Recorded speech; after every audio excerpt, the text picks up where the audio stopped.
Hello, welcome back to the Three Dimension. This week of episode we are covering about camera and lenses, and we'll start sharing what we have and why we use it, what type of photography we need these days.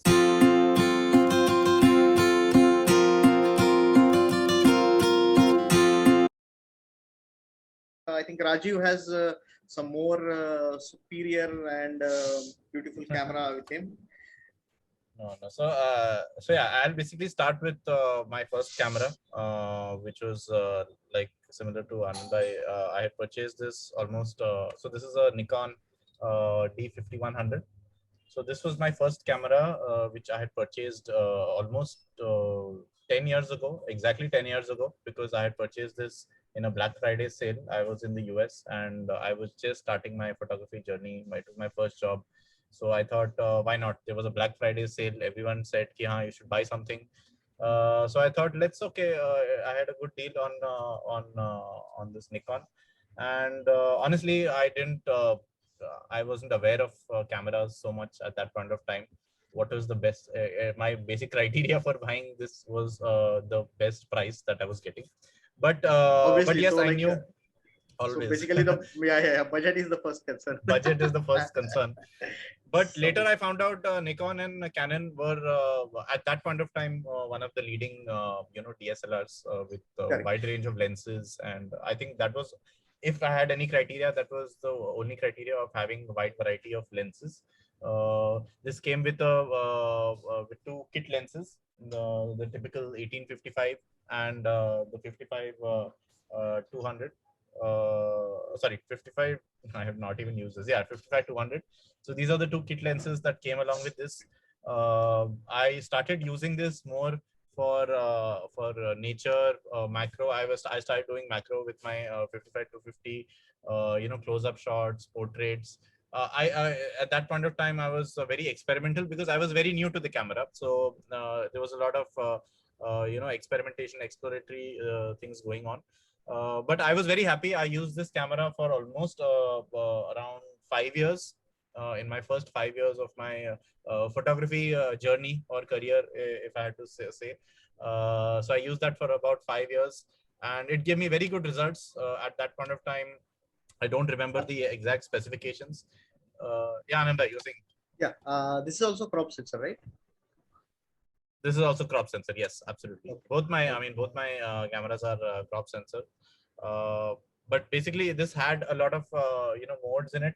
I don't know if it's visible, Yeah, it's but I started shooting initially with the S and the P shutter priority and the S and A shutter and aperture priority.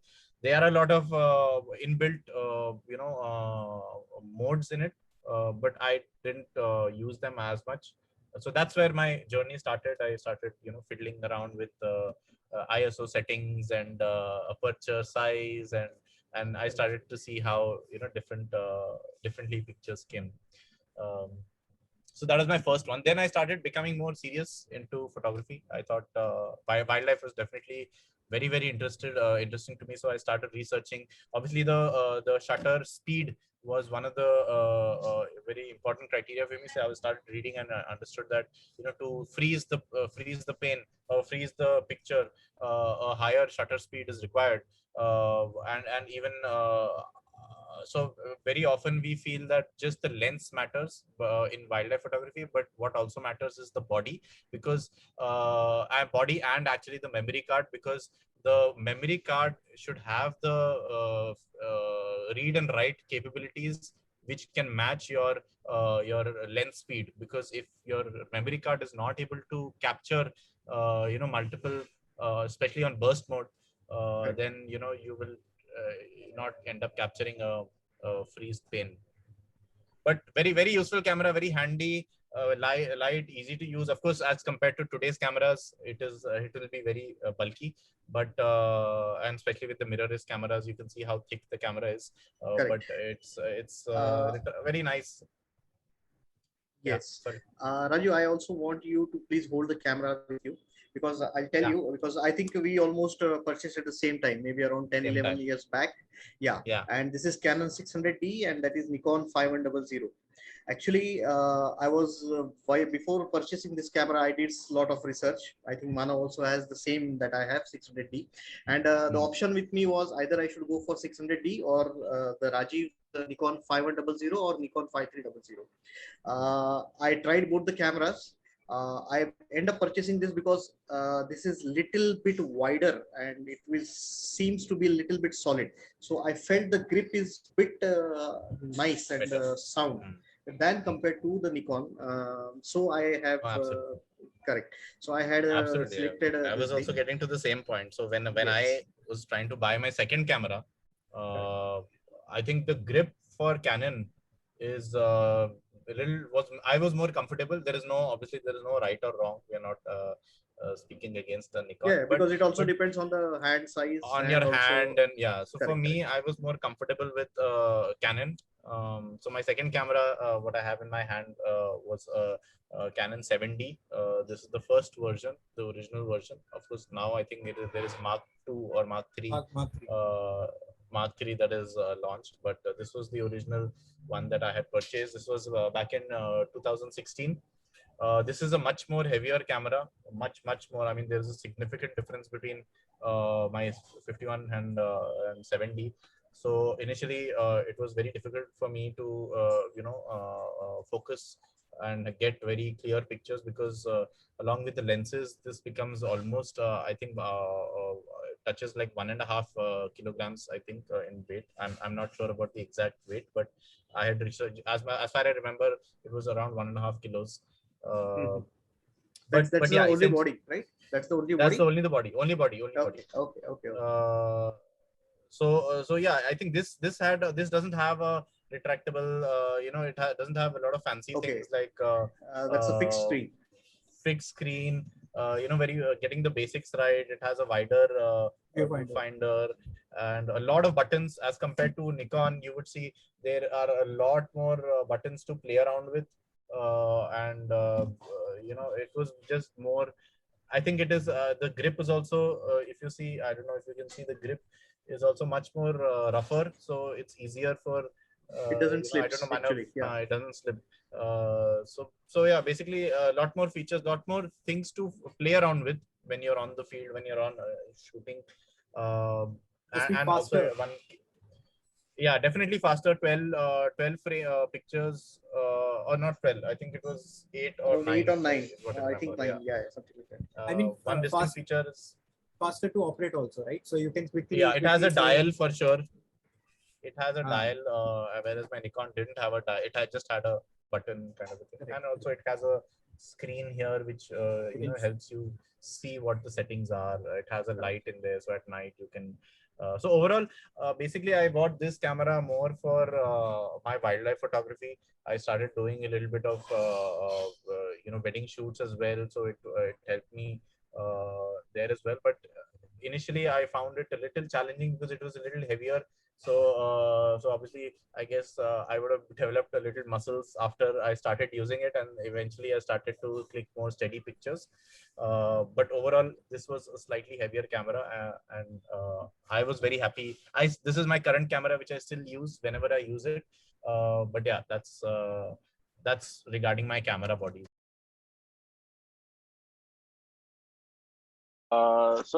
Basically, like I mentioned earlier, for Nikon, I just have the kit lenses, the 1855 and the 55-200.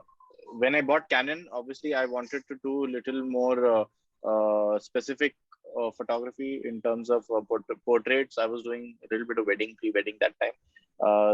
But I also wanted little flexibility in terms of my, the range of focal length. So I basically I had a 1855 earlier, with typically which came with the kit lens which came with Canon. But I wasn't really. I think the lens speed on that was 3.5, the standard kit lens. So I wasn't really happy with that. So I exchanged that and I basically bought a 2470. Now 2470 Canon was very expensive, like Manav mentioned earlier. Obviously, it was a little out of my budget. So I bought a Sigma. I wanted to explore, others. I remember there was Sigma and one more brand Cameron. starting with Cameron. T. Cameron. Cameron. So I had considered both, but I felt the feedback for Sigma was a little better, and also I got a 2.8 on this. So this is Oh, 2470 2.8. That was on the how lower end. how much it costed you? How? I think this was 40,000, 45,000. If I'm not wrong, I can check and confirm that. But I think it was about 40, 45 because, like you Much said, better than Canon was Canon. very expensive. Yeah, Canon is very Yeah, yeah, it was half the price. It is still it is a very rugged lens. I have got no issues with it. Of course, Canon is a Canon. I would not disagree on that.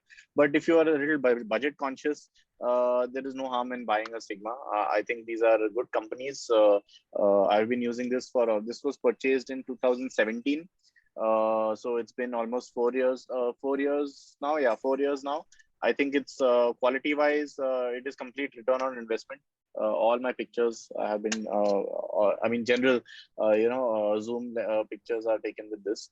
Then on the, I bought one prime lens, like everyone else, the Nifty 50. This was the typical, which everyone typically wants to buy for portraits for that bokeh effect. So I had purchased the 50 mm Canon. This was, I think, I don't remember what was the cost of this, but this is a 1.4 that I have here. I wanted to go a little, more professional. I felt that, I'll be doing more weddings and more pre-wedding shoots, so I should buy a little more. So that's why I purchased I think the cost difference was, I think 1.8 is about 10,000, correct? Yeah, around 8,000. 8,000. Yes. 8,000. 8,000. Yes. 8,000. So this, I think, I don't remember, maybe double of that. I think No, it's that's all. more That was expensive. No, it's more much expensive. yeah. Okay. I don't remember. Sorry, I don't remember the prices on that. So those are the two main lenses. Then after that, I started venturing more into wildlife. So I wanted something on the upper end. Initially, I thought I was debating between a zoom lens versus a prime lens, but like I said, I wanted a little more flexibility in my. I didn't want to restrict myself to one particular focal length. I enjoy a lot of birding and also general wildlife and butterflies and flowers. So I felt I need a little bit more flexibility. So I bought a 7200 L series. This is I think this costed a little over a lakh. I think More think than like 1.2. I'm not 120. sure. Huh? 120. 120. Huh? I think I got it at 1.1.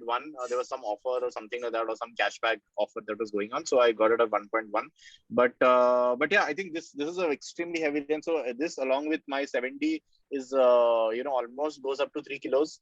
So you definitely need a sandbag or a tripod, especially for not for birding so much. Birding, you have to keep it in your hand and keep shooting, but and of course for birding, 400 to 600 is more recommended. Of course, I don't have so much money right now, so I can't afford such but I do rent some lenses whenever I go out. So the maximum that I have rented is for Tamron 150 600. So that helped me with long range shots and birding shots. But this is an extremely good camera, even for portraits, for weddings. Typically, weddings, you will not be close to the subject. There'll be something happening at the mandap or someone, the dule wala, the girl side, all far away. It's a and the photographer obviously cannot be in between those rituals or customs most of the time. So it helps in shooting from a distance, and also gives you good lens speed. So this is a 2.8 Constant. constant 2.8. So it helps me. There are a lot of features on this in terms of I don't know if you can see stabilizer mode 1 and 2. One is basically, I think it gives you horizontal or vertical stabilization, and 2 is, I think, it gives you vertical as well. Similarly, has auto and manual focus. Then there is one feature where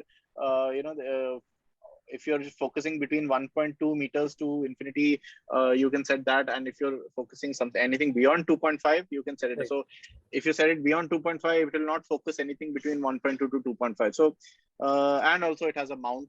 to like I said, it's a very very heavy lens. Typically would be mounted on a tripod, so it has a specific mount. But I don't. I mean, in my daily operate, I mean, whenever I use it, I don't use a mount. I typically will hand hold it and shoot. I'm used to it now because I'm actually now more used to heavier equipment thanks to the 7D. So whenever I hold a mirrorless in hand, it feels like like holding a child, a newborn child. So it's a very very light. Of course, I would still suggest a lighter equipment is better, easier to manage. You will not get tired because photography shoots can be very time consuming. So you have to conserve as much energy as possible. So I would still suggest the lighter mirrorless and the latest lenses in Pro. So that was my gear. These are the three. So it basically gives me a range from 24 mm right up to 200 mm, which I think should captures a wide range of different types of photography. For me, pre-wedding, I can do pre-wedding, wedding, portraits, wildlife, a little bit of macro, but yeah, basically it gives me the required flexibility that I was looking for. That's basically my lenses. Yeah, and you are Yeah. using it on a crop sensor, so 70 to 100 into 1.6. Yeah, exactly. So exactly. yeah, so the so 200 is like actually 320. Yeah, 320. Yeah, so it's like so that a gives an decent advantage. zoom. Yeah. Exactly. And 300, I think up to 300 mm is good enough for at least an amateur wildlife photographer. Of course, the more professional ones use 400, 600, which is obviously way out of the budget. I mean, you can rent them, but I feel for a regular user, for a normal user, I think they are not able to afford those kind of lenses. But yeah, I think that's all I had from a lenses standpoint.